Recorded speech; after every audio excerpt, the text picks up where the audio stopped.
विजय वडेट्टीवार बोलतात, आपण थेट जाऊयात. द्रोही आहे आणि महाराष्ट्र द्रोहाला महाराष्ट्रात राहण्याचा मुळात अधिकारच नाही, तर रस्त्यावर फिरण्याचा तर दूर राहिला. 1 महिना झालाय आणि त्यावरून नवनवीन विषय आणून कोरटकराच्या पापावर पडदा टाकण्याचं काम वारंवार झालेलं आहे. त्याचं पाप ढाकण्याचं काम झालेलं आहे.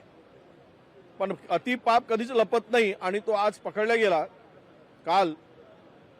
आता बघूया पोलीस त्याचा रिमांड किती दिवसासाठी घेतात की VIP ट्रीटमेंट देतात, त्याला वाल्मिक कराड सारखं खाऊ पिऊ घालून सेवा करतात, हे आता दिसेल. परंतु एक आहे की कोरटकर सारखी प्रवृत्ती डोकं वर काढून फिरताच कामा नये महाराष्ट्रात. हे शिवप्रेमींनी आणि छत्रपती शिवरायांवर शिवछत्रपती संभाजीराजेवर प्रेम करणारी जनता हे नक्कीच करेल असा आम्हाला विश्वास आहे.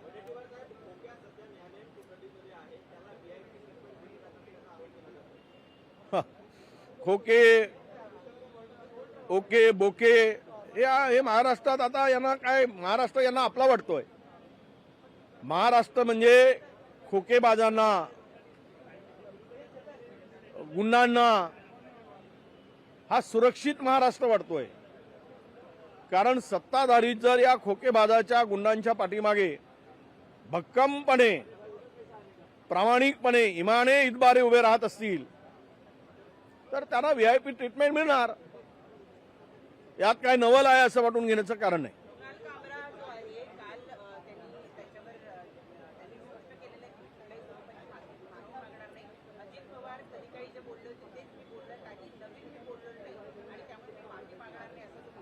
खरं म्हणजे कोण कुणाल कामरान, त्याची ओळख जशी औरंगजेबाची पुसलेली ओळख सत्ताधाऱ्यांनी निर्माण करून दिली. परत तो विस्मरणात गेलेला औरंगजेब, ज्याचा लवलेशही नव्हता, त्याची कबर पुन्हा खोदून काढली. त्याच पद्धतीनं एखादा माणसाला छोट्या विषयाला घेऊन मोठं करणं, मला वाटतं की सत्ताधाऱ्यांचा आता नेहमीचा एक राव रडीचा असा राहिलेला आहे.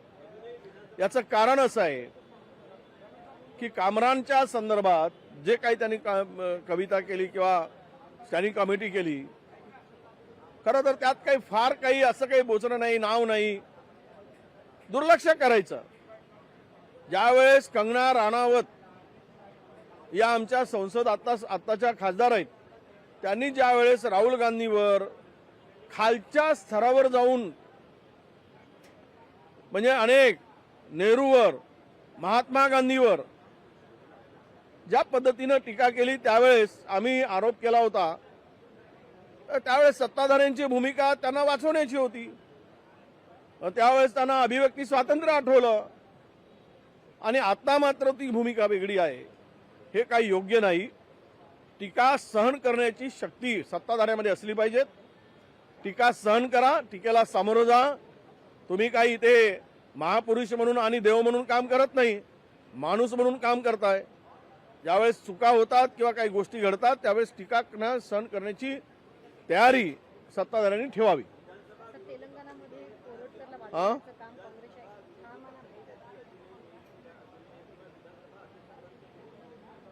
ते काल आम्ही विषय काढला. संख्याबळाचा विषय नाही आहे महाराष्ट्रामध्ये. सत्ताधाऱ्यांची इच्छा नसेल, काम रेटून आता पाहिलं आपण, विरोधकांचा गळचेपी करायची, तोंड दाबायचं, बोलूच द्यायचं नाही, एकतर्फा कारभार करायचं. हे आता अधिवेशन काय राहिलंय? कुठल्या याच्यावर चर्चा नाही, वेळ नाही. फक्त हे अधिवेशन लक्षवेधी अधिवेशन झालं. लक्षवेधीवर चर्चा म्हणजे हे अधिवेशन लक्षवेधी अधिवेशन. त्याच्या पलीकडे या अधिवेशनाचा काही अर्थ राहिलेला नाही. म्हणून विरोधी पक्षनेता नियुक्तीचा आग्रह आम्ही केलेला आहे. नाही केलं तर, नाही करायचं असेल तर नाही करतील, पण महाराष्ट्राच्या इतिहासामध्ये यांची नोंद कुठेतरी घेतली जाईल.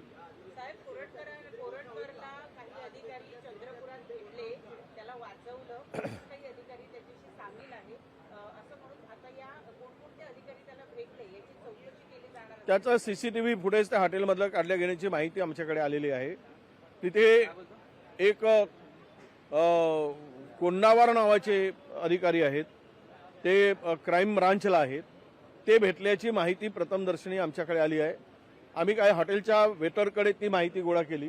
त्यांनी त्या लोकांनी तिथल्या नाव गुप्त ठेवण्याच्या अटीवर कोण्णावर नावाचे PI क्राईम ब्रांचचे ती त्याची सेवा करत होते हे आम्हाला माहिती मिळालेली आहे. आम्ही त्याच्यावर कारवाई करायची मागणी आता करतो आहोत. सर, परिणय फुके यांनी एक मोठा दावा केलेला आहे. त्यांचं असं म्हणणं आहे की तेलंगणामध्ये कोरटकर काँग्रेसच्या एका नेत्याच्या घरी लपून होता. काँग्रेसने कोरटकरला वाचवण्याचं काम केलं. त्याचा सर्टिफिकेट घेऊन यावं. लोकशाही मराठी ऐका, पहा, जागरूक रहा.